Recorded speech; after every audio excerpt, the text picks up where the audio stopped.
Welcome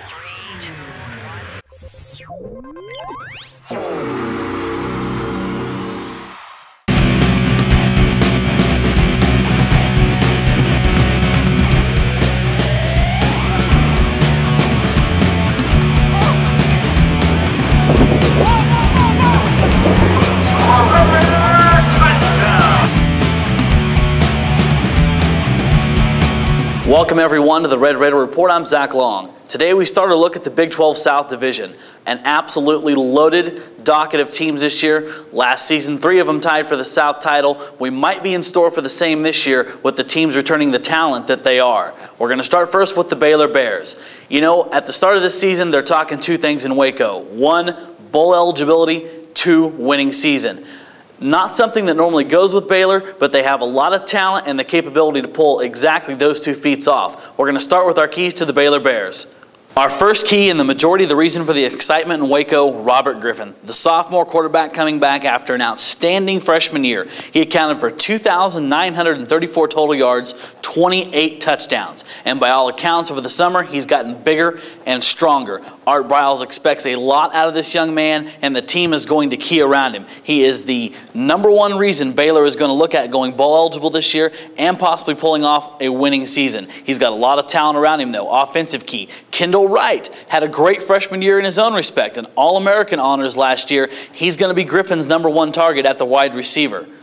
They also have a good running game based off of Griffin's feet, but they also have Jay Finley, very strong running back from last year, should provide a very good balance out of the backfield for Baylor. Defensively for Baylor, a weak spot, possibly not this year. 8 starters return on this unit, led by one of the top linebackers in the country, Joe Pollock. Hard-hitting leader of this defense, been there for 3 years. Briles is going to look at this gentleman to lead the defense. They've also got an extremely strong safety, Jordan Lake, known as one of the hardest hitters in the Big 12 Conference. They're also going to get some help up front defensively, and that's where I want to start first on my newcomers. Phil Taylor, 6'4", 350-pound defensive tackle, transfer from Penn State. Last week at Big 12 Media Days, they named him the Big 12 Newcomer of the Year defensively to watch for. He is going to provide an immediate impact, and that's an understatement. The combination of Taylor, Jordan Lake, and Pollock in the backfield defensively gives Baylor a very solid unit. They're going to give the Bears a chance to compete in games, maybe limit some of the scoring that they ran into last year. And with that offense, Robert Griffin, Kendall Wright, Jay Finley, they're going to cause some teams some problems this year. They're going to upset some teams. This team could easily end up 7-5 and go to a bowl game. Other newcomer to watch, Terrence Ganaway. He transferred to Baylor from Houston, where he was under Art Briles before Briles left for Waco.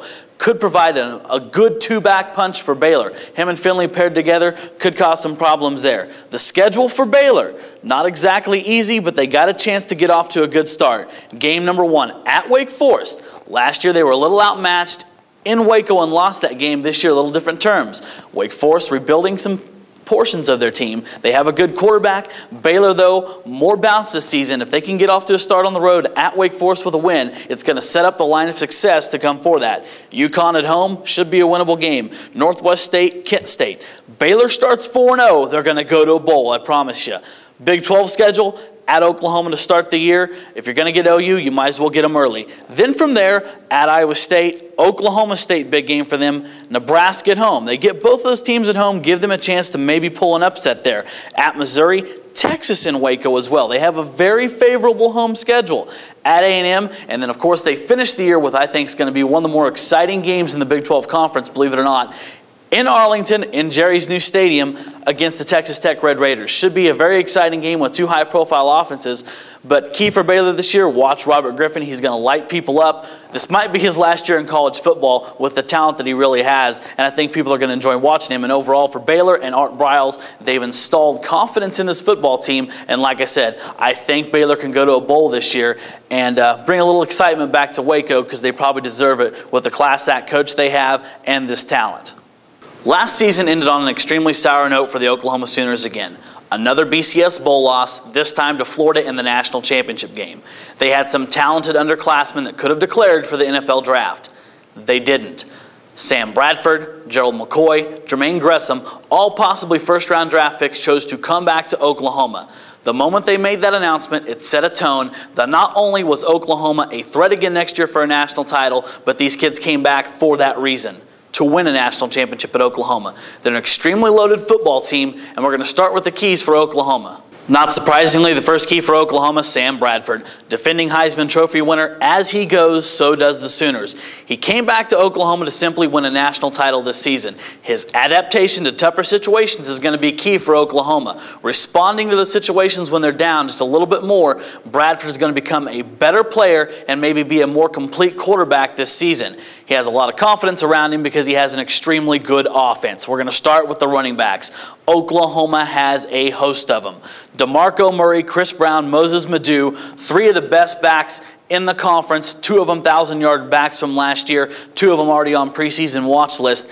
Oklahoma should have a bevy of options in the running game. They also have a couple talented freshmen that could push this group, believe it or not, to be even more. Wide receiver unit, maybe a touch of a weak spot for Oklahoma. Ryan Broyles is their game breaker. Debuted last year, kind of a lot like Michael Crabtree. Very quick, very explosive. They expect him to have a really big season. They've got arguably the best tight end in the country. Jermaine Gresham came back to school, turned down the NFL. He is going to be a huge impact on Oklahoma this year and their success in the conference. They're going to have someone step up, though. They lost some good senior and junior receivers. They're going to look for people like DeJuan Miller and Jameel Owens to step up, as well as some transfers and some incoming freshmen. They're going to have to adapt and have a good 2, 3, and 4 receivers step up for Oklahoma to be a complete offense.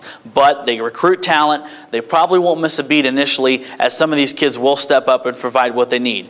Offensive line. They lost a lot of folk to the NFL. They'll be replacing 4 starters. And if there is a weakness on this offense, this would be it. But they have some extremely big kids, and they're going to get some help from transfers to fill up that line. And with those running backs behind them, it's a little easier to have confidence blocking with that speed and escapability.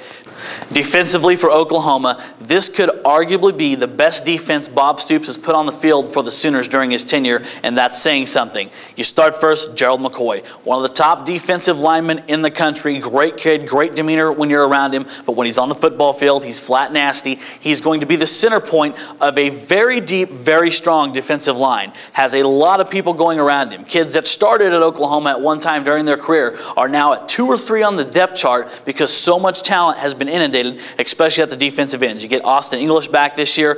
Linebackers, good health is going to be the key here. 2 people who suffered from that last year, Austin Box and Ryan Reynolds, who's been hurt twice during his career. They both appear to be healthy. They're going to come back during the fall session, and these 2 have to stay healthy. Oklahoma, not a lot of depth behind these 2. But when you have 2 caliber of talents like that, they're going to be okay. Secondary also extremely strong. They expect some cornerbacks. They started last year with little experience. They have a lot more this year. Should be a very solid unit. Some kids back there that already have NFL scouts talking about upper round draft picks. They're going to get some help from some newcomers as well. First and foremost, the offensive line that we talked about earlier needing some help. Here's some big help. LSU transfer Jarvis Jones came to Oklahoma last year, set out. He's going to be ready this year, should immediately compete for a starting spot on the line, provide some serious experience, and help kind of fill some of that gap that they lost last year with some of their NFL departures. Wide receiver, one of the other weaknesses we pointed out. They're going to have some help there too. Junior college transfer Cameron Kinney from Garden City Community College in Kansas. Good, fast receiver. They were excited to get this kid. He should have a chance to start right off the bat and give them a little bit more stability behind Ryan Broyles. The schedule for Oklahoma, not easy this year. They have 2 very tough non-conference games. Starts off with a very intriguing matchup against BYU. That game is in Arlington, in Jerry's new stadium. Should be a great way for both those teams to start the season. Idaho State, not so much. Tulsa, always a dangerous team, high-powered offense. And then at Miami, a team they beat handedly the last time they came to Norman, but that team's going to get better, way too much talent. That'll be a tough game for Oklahoma down in South Florida. The Big 12 schedule, just go ahead and circle it right there, my friends, in Dallas, the Texas Longhorns. Could be one of the most hyped games of that series in its history, believe it or not. The winner of that, probably your Big 12 South champion, or at least on track to win the Big 12 South and the Big 12 Conference. At Kansas, a tough game. The other road games. At Nebraska, a place where OU has not had a lot of success over the years. As a matter of fact, they've lost 6 of their last 7 trips there. And then at Texas Tech, a dangerous game, especially after what they did to Tech last year in Norman. And Tech, believe it or not, Red Raider fans remember this, they've beat Oklahoma the last 2 times they've come to Jones A&T Stadium, so that should be a good game. And then I think the most exciting game for Oklahoma that you're going to see this year, the last one, against an Oklahoma State team that we're going to talk about in a little bit that's extremely talented. That game could be a lot of fun.